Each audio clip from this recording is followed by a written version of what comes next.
Assalamualaikum warahmatullahi wabarakatuh. Saya Bobi Agus Saputro dengan NIM 2019114200012 ingin mempresentasikan tugas akhir mata kuliah Sistem Enterprise. Modul yang saya pilih yaitu tentang penerapan modul SCM pada fitur proses outbound sell order proses pada perusahaan garment.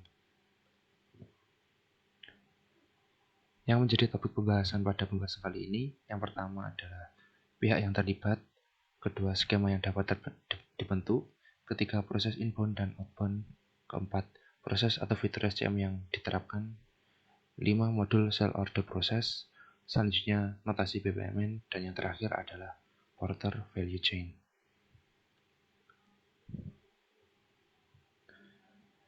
Untuk pembahasan yang pertama adalah pihak yang terlibat.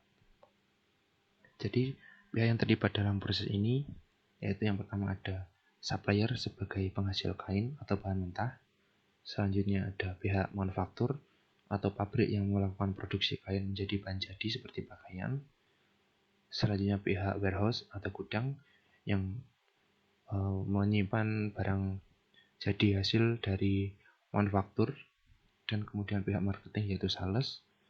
Kemudian pihak delivery atau pengiriman. Dan customer sebagai retailer sebagai customer.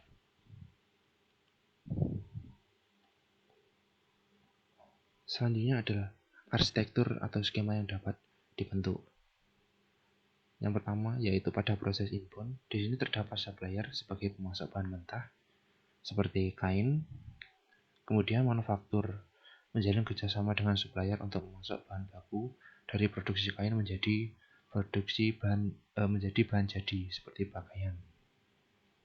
Selanjutnya pada proses outbound di sini terdapat warehouse, yaitu setelah diproduksi dari manufaktur, maka pakaian akan disimpan di warehouse atau gudang sebagai bahan persediaan untuk permintaan customer atau retailer melalui proses marketing.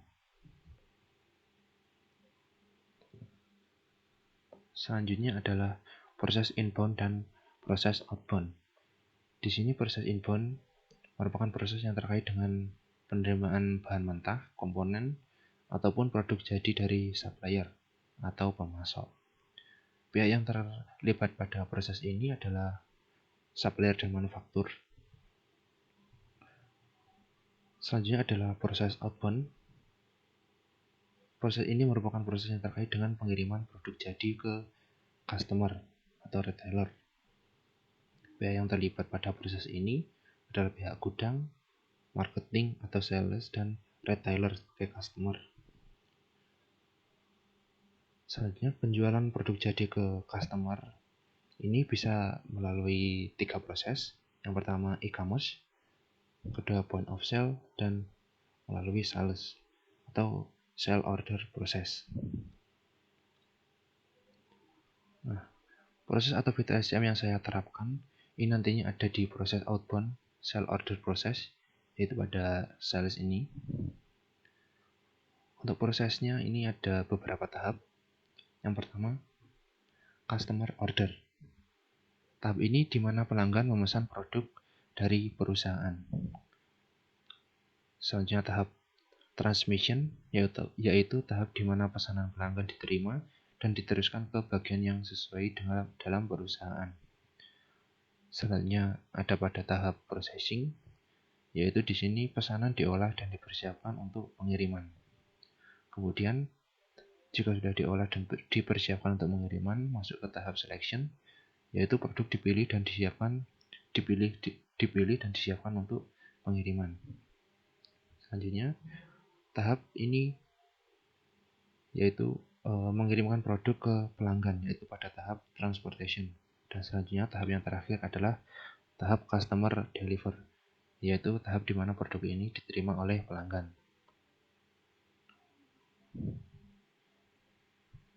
Untuk pembahasan selanjutnya yaitu modul dari sell order process.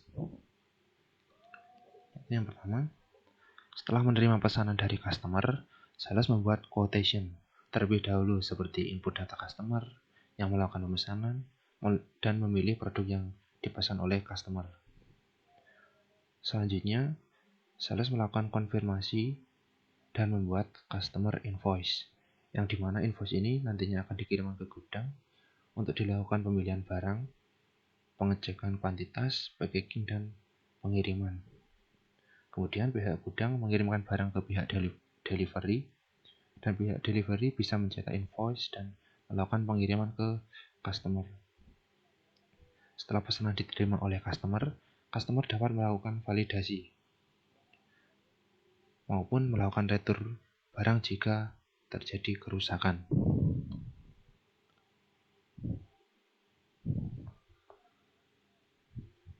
Selanjutnya adalah notasi BPMN dari sale order process.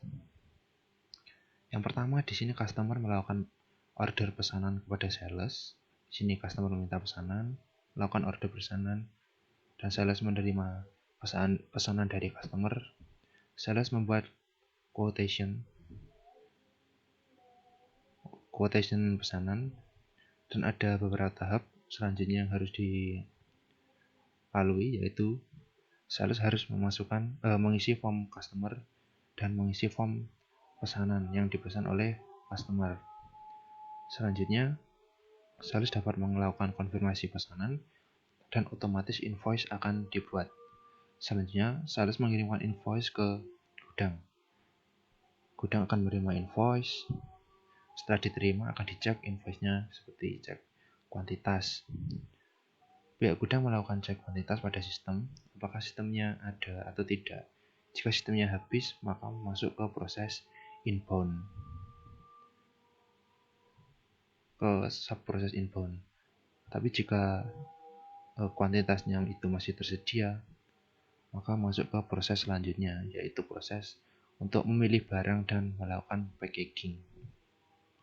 Setelah dilakukan pemilihan barang dan packaging, maka pihak gudang mempersiapkan pengiriman, dan kemudian delivery mengambil barang serta melakukan pencetakan invoice.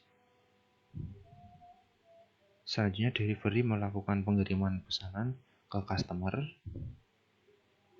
dan customer menerima pesanan. Customer dapat melakukan cek pesanan. Apakah customer ingin meretur pesanan? Jika iya, maka masuk ke subproses retur pesanan. Tapi jika tidak ingin retur, maka customer dapat melakukan validasi invoice pesanan. Selanjutnya, jika sudah dilakukan validasi oleh customer, maka pihak delivery menerima validasi pesanan dan mengirimkan validasi invoice tadi ke gudang. Pihak gudang menerima validasi invoice dari delivery, dan selanjutnya pihak gudang melakukan validasi di sistem, dan otomatis stok pada sistem otomatis berkurang. Dan di sini tahap dari sale order process selesai.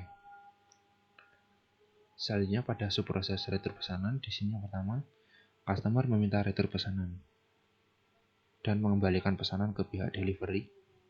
Di sini delivery menerima retur pesanan dari customer dan mengirimkan kembali ke gudang. Gudang menerima retur pesanan dari delivery. Gudang melakukan pengecekan retur pesanan dan mengganti pesanan serta mengirimkan pesanan ke pihak delivery. Pihak delivery mengambil pesanan dan delivery mengirimkan pesanan ke customer, dan customer menerima pesanan, dan proses selesai.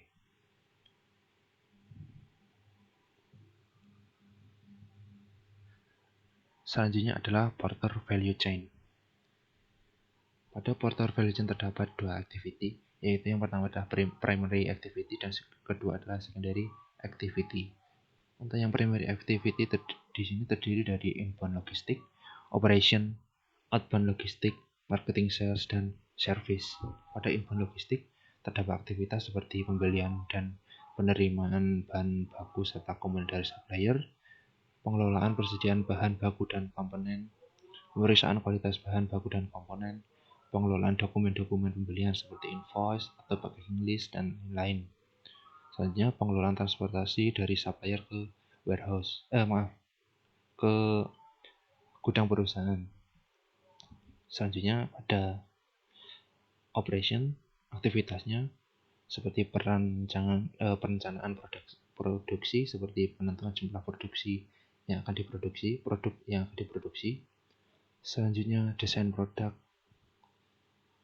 Aktivitas selanjutnya yaitu proses produksi, misal cutting, sewing ataupun finishing yang khusus untuk pembuatan pakaian. Selanjutnya pengendalian kualitas produk seperti melakukan inspeksi produk, pengujian produk, dan lain-lain. Aktivitas selanjutnya yaitu pengelolaan persediaan produk jadi, dan yang terakhir adalah pemeliharaan dan perbaikan mesin-mesin produksi. Selanjutnya pada outbound logistik, yaitu di sini ada packing produk sesuai dengan pesan pelanggan, pembuatan dokumen yang dibutuhkan untuk pengiriman seperti invoice dan packing list dan lain-lain, pengelolaan transportasi dari gudang perusahaan ke pelanggan, pengecekan kondisi produk sebelum dilakukan pengiriman, dan pengiriman produk ke pelanggan. Dan untuk marketing sales, aktivitas yang dilakukan yaitu penyusunan strategi serta rencana pemasaran dan penjualan, promosi produk seperti melalui iklan atau pameran dan lain-lain, penyusunan harga, penjualan produk ke pelanggan bisa melalui jalur online ataupun offline, dan yang terakhir pemeliharaan dan pengembangan hubungan dengan pelanggan. Selanjutnya aktivitas dari service yaitu adalah pelayanan purna jual. Selanjutnya pelayanan konsumen, pemeliharaan dan pengembangan hubungan dengan pelanggan, pelayanan konsultasi seperti pemberian saran produk. Selanjutnya untuk secondary activity ada 4 aktivitas yaitu FIM infrastruktur, yaitu di sini aktivitasnya yaitu menggunakan surat atau laporan sebagai alat untuk mengendalikan kegiatan operasional perusahaan secara efektif dan efisien. Selanjutnya menggunakan alur informasi pada sistem maupun media sosial sebagai alat pertukaran informasi. Selanjutnya memiliki struktur pelaporan formal sehingga memudahkan untuk aliran informasi. Selanjutnya untuk human resource management, aktivitas yang dilakukan yaitu merekrut karyawan baru, menggunakan referensi dari karyawan yang lama, atau membuka lowongan pekerjaan melalui beberapa media, memberikan pelatihan kepada sales dan staf produksi, memberlakukan kebijakan kompensasi berupa bonus setiap bulan kepada karyawan untuk memotivasi karyawan. Selanjutnya mengadakan acara liburan bersama dengan seluruh karyawan. Selanjutnya untuk aktivitas teknologi development, yaitu menggunakan riset pasar yang dilakukan oleh sales sebagai masukan dalam pengembangan produk, melibatkan dan mempertimbangkan saran dan masukan dari pelanggan dalam mengembangkan produk, dan yang terakhir memiliki koneksi dengan pelanggan dan pabrik untuk mengembangkan produk dengan kebutuhan dan keinginan pasar. Dan untuk aktivitas dari procurement, yaitu memperlakukan sistem pembelian bahan baku setiap beberapa kali sekali dengan supplier, membeli bahan baku kepada supplier dengan harga yang lebih murah dan kualitas yang lebih baik. Selanjutnya memiliki hubungan yang baik dalam jangka waktu yang panjang dengan supplier distributor tunggal, dan yang terakhir adalah memiliki alternatif supplier lain untuk meminimalkan ketergantungan pada satu supplier. Sekian presentasi tugas akhir mata kuliah Sistem Enterprise dari saya. Apabila ada kekurangan dan kesalahan dalam penyampaian materi, saya mohon maaf yang sebesar-besarnya. Wassalamualaikum warahmatullahi wabarakatuh.